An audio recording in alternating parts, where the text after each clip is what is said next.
السلام علیکم۔ آج ہماری کہانی کا موضوع ہے جادوئی چاندی کے مٹر۔ ایک دور دراز گاؤں میں ایک چھوٹے سے کسان کا خاندان رہتا تھا۔ کسان کا نام حسن تھا اور اس کی بیوی کا نام مریم تھا۔ ان کے پاس ایک چھوٹا سا کھیت تھا جہاں وہ دن رات محنت کرتے تھے۔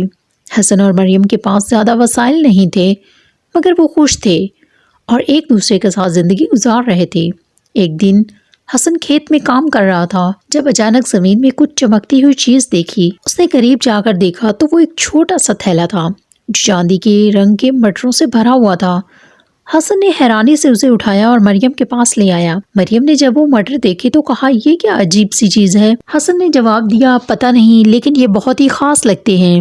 انہوں نے وہ مٹر ایک طرف رکھ دیے اور دوسرے دن کھیت میں کام کرنے لگے۔ کچھ دنوں بعد حسن نے سوچا کہ وہ ان مٹروں کو آزما کر دیکھے، کیا واقعی ہی ان میں کوئی خاص بات ہے؟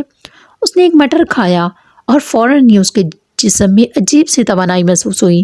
اس نے مریم کو بتایا، یہ مٹر واقعی جادوئی ہیں، مجھے جیسے توانائی مل گئی ہو۔ مریم نے کچھ مٹر فوراً کھائے اور وہ بھی حیرانی سے بولی، مجھے بھی ایسا ہی محسوس ہو رہا ہے۔ کچھ دنوں بعد حسن اور مریم نے دیکھا کہ ان مٹروں میں ایک اور جادوئی اثر بھی تھا۔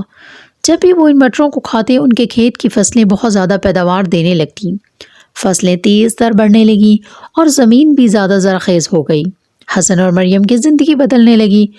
وہ پہلے جو محنت کرتے تھے اب وہ محنت زیادہ فائدہ مند ثابت ہونے لگی۔ یہ عجیب بات تھی کہ اس جادوئی مٹر کے اثرات صرف حسن اور مریم پر ہی نہیں بلکہ ان کے پورے گاؤں پر بھی مرتب ہو رہے تھے۔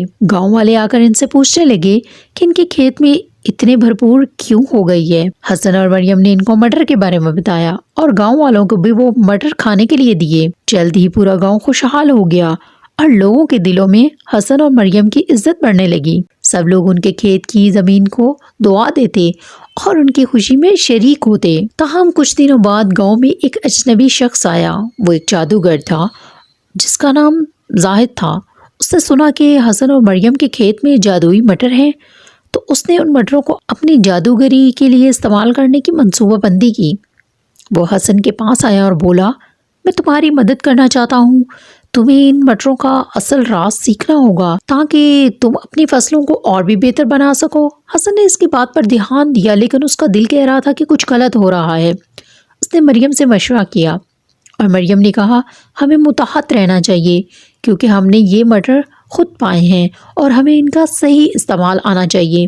ایک دن حسن نے زاہد کے جادو کو آزمانا شروع کیا، مگر جیسے ہی اس نے وہ جادو استعمال کیا مٹر کا اثر کم ہونا شروع ہو گیا۔ اچانک کھیت کی فصلوں کو نقصان پہنچنا شروع ہو گیا اور مٹر کا جادو کمزور پڑنے لگا۔ حسن اور مریم سمجھ گئے کہ وہ اپنے جادوئی مٹروں کا غیر ضروری استعمال کر رہے ہیں۔ اس دن کے بعد حسن اور مریم نے فیصلہ کیا کہ وہ جادوئی مٹروں کا استعمال صرف اپنی محنت کے ساتھ کریں گے۔